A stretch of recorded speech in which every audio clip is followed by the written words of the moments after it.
Assalamualaikum warahmatullahi wabarakatuh. Perkenalkan, nama saya Fatur Rahman dari Prodi Geografi Angkatan 2020 dengan NIM 2010416210011. Di sini saya akan menjelaskan sedikit tentang sifat-sifat fisika dan kimia air laut.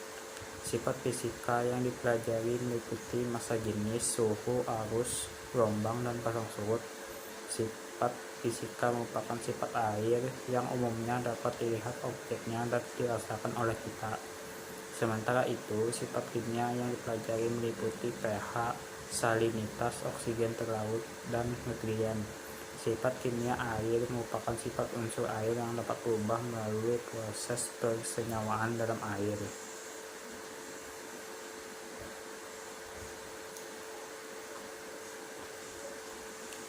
Sifat-sifat fisika air laut. Massa jenis. Massa jenis merupakan pengukuran massa setiap satuan volume benda. Semakin tinggi massa jenis suatu benda, maka massa setiap volumenya akan makin besar pula. Massa jenis air laut merupakan massa air laut per unit volume, biasanya satuannya adalah gram per cm3. Massa jenis air laut dipengaruhi oleh suhu, salinitas, dan tekanan. Penurunan suhu dapat meningkatkan massa jenis air laut. Peningkatan massa dihasilkan oleh sejumlah molekul yang mengisi ruang sempit hingga mereka kehilangan sejumlah energi.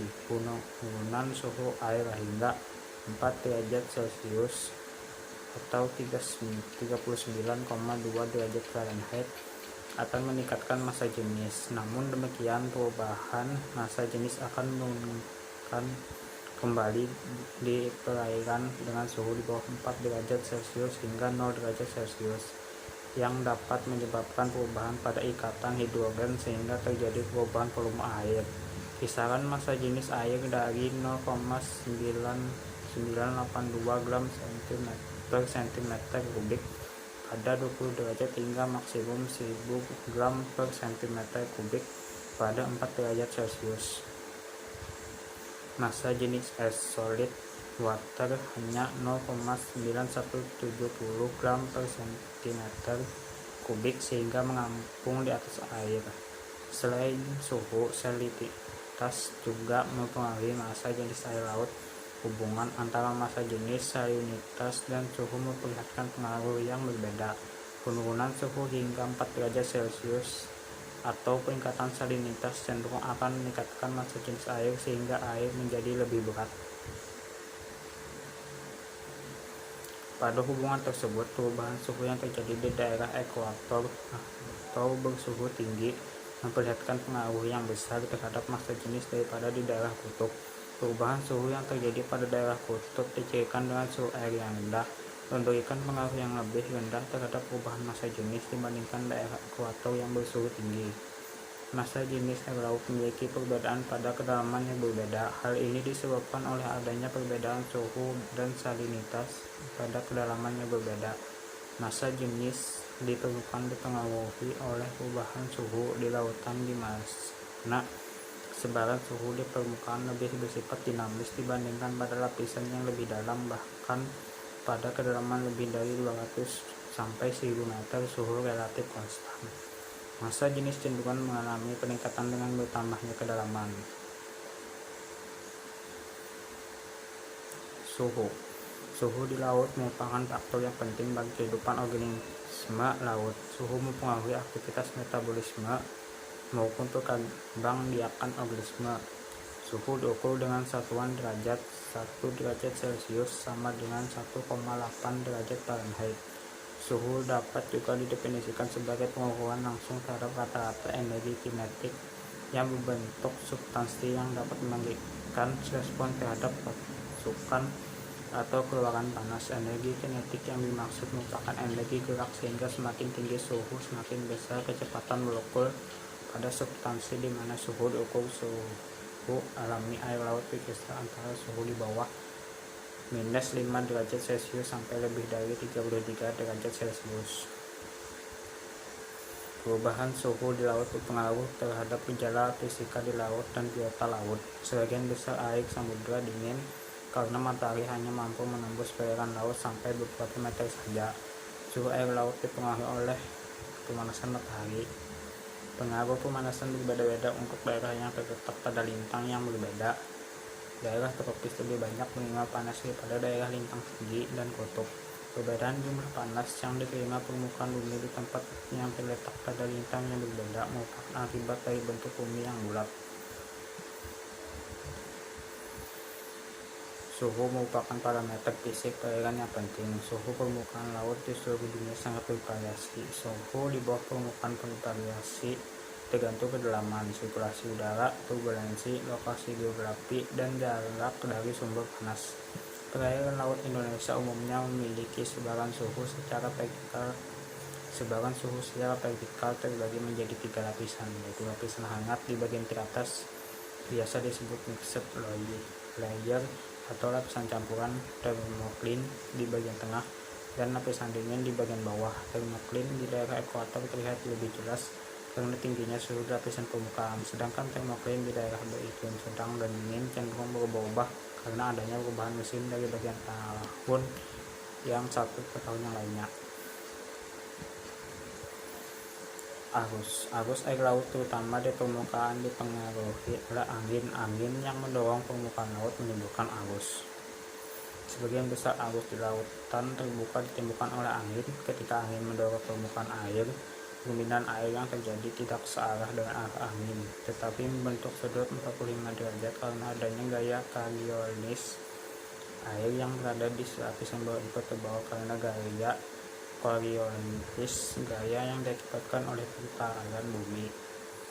Adanya gaya Coriolis tersebut menyebabkan arus di lapisan bawah berbelok ke kanan dari arah arus permukaan. Hal ini terjadi di belahan bumi utara, sedangkan di bumi selatan terjadi hal sebaliknya. Apabila terjadi divergensi, massa air dari lapisan bawah akan naik ke lapisan permukaan, dan akan terjadi juga keadaan sebaliknya, yaitu tenggelamnya massa air di mana massa air di lapisan atas turun ke lapisan bawah. Sirkulasi arus permukaan yang terjadi di Indonesia dipengaruhi oleh angin muson.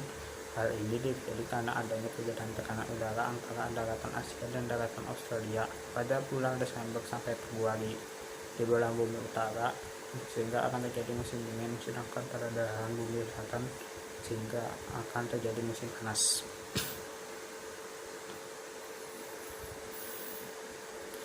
Sistem arus laut memiliki 3 kategori arus, yaitu arus kutub, arus sejajar ekuator, dan arus subtropis. Pertama, arus kutub adalah arus yang benar-benar menyinari daerah kutub selatan, yaitu laut pada 60 derajat bintang selatan. Kedua, aliran air daerah ekuator yang mengalir dari arah barat timur dibatasi oleh arus-arus sejajar yang mengalir dari timur ke barat, baik di belahan bumi utara maupun di belahan bumi selatan. Ketiga, daerah subtropis ditandai oleh adanya arus-arus sekitar yang dikenal sebagai gyre. Secara terus-menerus, air laut bergerak mengelilingi bumi dalam suatu sabuk aliran yang sangat besar yang biasa disebut global conveyor belt. Pergerakan terjadi dari permukaan ke dalam samudra dan kembali lagi ke permukaan. Sabuk aliran global ini dibuat oleh angin, salinitas, dan temperatur air laut.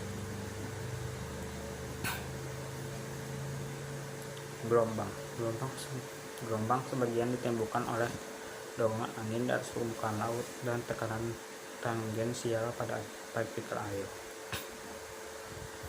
Pada mulanya, angin yang bertiup di permukaan laut menimbulkan riak gelombang. Saat angin berhenti bertiup, riak gelombang akan hilang dan permukaan laut kembali rata. Apabila angin bertiup lama, riak gelombang akan membesar walaupun angin kemudian berhenti bertiup.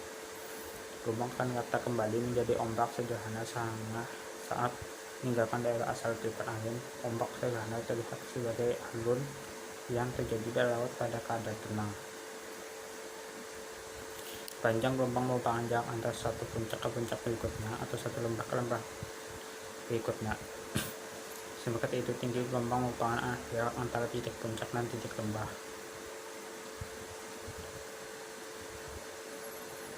Gelombang memiliki beberapa jenis, yakni gelombang yang pecah saat menuju pantai dan terdampar di dasar perairan pantai yang dangkal disebut gelombang pecah.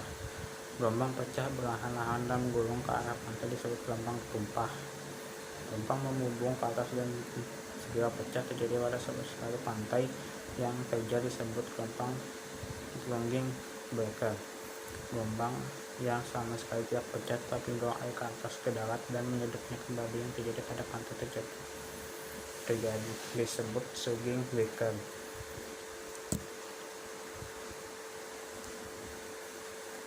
Pasang surut.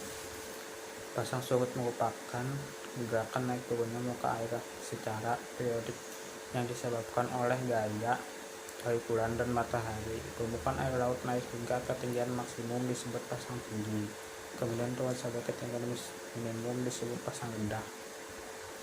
Perbedaan ketinggian antara pasang tinggi dan pasang rendah dikenal dengan tidal range. Pasang yang mempunyai ketinggian maksimum dikenal dengan spring tide, sedangkan yang mempunyai ketinggian minimum dikenal dengan mid tide.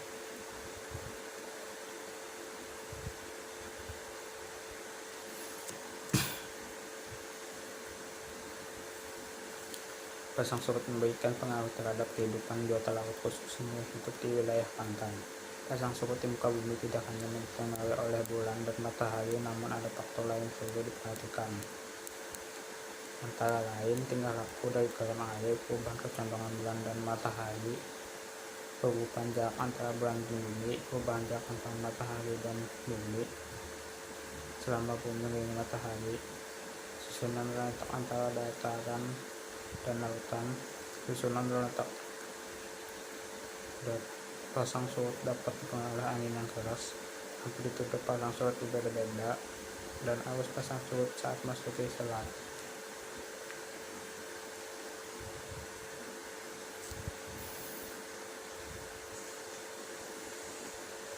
Sifat-sifat kimia air laut. pH. pH merupakan konsentrasi ion hidrogen atau H+ di dalam air yang besarannya dinyatakan dalam jenis logaritma dari konsentrasi ion H. Keberadaan ion hidrogen menggambarkan derajat keasaman. Derajat keasaman berkaitan erat dengan karbon dioksida dan alkalinitas. Semakin tinggi nilai pH, semakin tinggi pula nilai alkalinitas, dan semakin rendah kadar karbon dioksida bebas. Tekanan laut maupun pesisir memiliki pH relatif lebih stabil dan berada dalam kisaran yang sempit, biasanya berkisar antara 7,7 sampai 8,4. pH dipengaruhi oleh kapasitas penyangga buffer, yaitu adanya garam karbonat dan bikarbonat yang dikandungnya. Toleransi untuk kehidupan akuatik terhadap pH bergantung kepada banyak faktor meliputi suhu, konsentrasi oksigen terlarut, adanya variasi macam-macam anion dan kation, jenis dan daur hidup biota. Salinitas merupakan kadar garam yang terkandung di perairan. Salinitas dapat didefinisikan menjadi jumlah total material solid terlarut dalam 1 kg air yang seluruh karbon dikonversi menjadi oksida. Seluruh bromin dan iodin digantikan oleh klorin dan seluruh organik matter sudah teroksidasi. Garam di laut berasal dari dasar laut karena proses rembesan dari kulit bumi di dasar laut yang membentuk gas. Bersama gas ini terdapat juga hasil kikisan bumi dan air dalam perbandingan yang tetap sehingga terbentuk garam di laut. Zat-zat terlarut tersebut dapat dibagi menjadi 4 kelompok. 1. Konsentran utama, 2 gas terlarut, 3 unsur hara, dan 4 unsur gunung.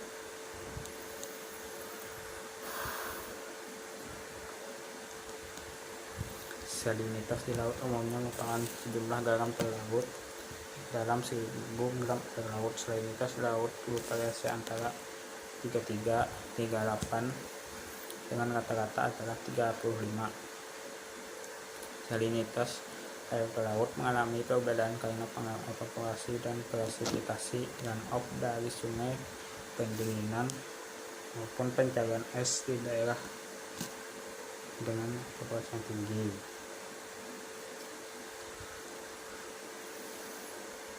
Oksigen terlarut. Oksigen merupakan salah satu gas yang terlarut di dalam air. Oksigen terlarut merupakan banyaknya oksigen yang Terus dalam air, kadar oksigen yang terdapat di perairan bervariasi tergantung pada suhu, salinitas, turbulensi, dan tekanan atmosfer.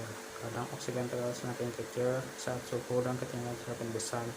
Sekitar tekanan atmosfer semakin kecil, sekitar 30% gas terlaut di permukaan laut adalah oksigen, tetapi sekitar sekali bahkan lebih oksigen di atmosfer lebih besar daripada yang terdapat di lautan. Nutrien merupakan unsur atau senyawa kimia yang digunakan untuk metabolisme atau fisiologi organisme. Nutrien merupakan komponen yang dibutuhkan untuk memproduksi bahan organik. Beberapa nutrien dibutuhkan untuk membantu pertumbuhan organisme. Beberapa menghasilkan bahan kimia yang secara langsung menjadi energi dan beberapa fungsi lain. Nutrien inorganik dihasilkan pada produktivitas primer termasuk nitrogen dan fosfor. Tanaman melakukan fertilisasi membutuhkan nitrat dan fosfor. Nitrogen dan fosfor sering habis karena adanya eutrofikasi saat produksi tinggi dan reproduksi cepat. Hampir semua kimia, terutama yang penting untuk kehidupan seperti karbon, fosfor, nitrogen, dan sulfur yang mengalir dalam biosfer ini dari lingkungan untuk organisme akan kembali ke lingkungan. Keberadaan elemen ini dikenal dengan siklus biokimia. Ini merupakan serangkaian arus bolak-balik reaksi kimia organik dan anorganik dari elemen. Arus bolak-balik tersebut biasa disebut dengan siklus nutrien.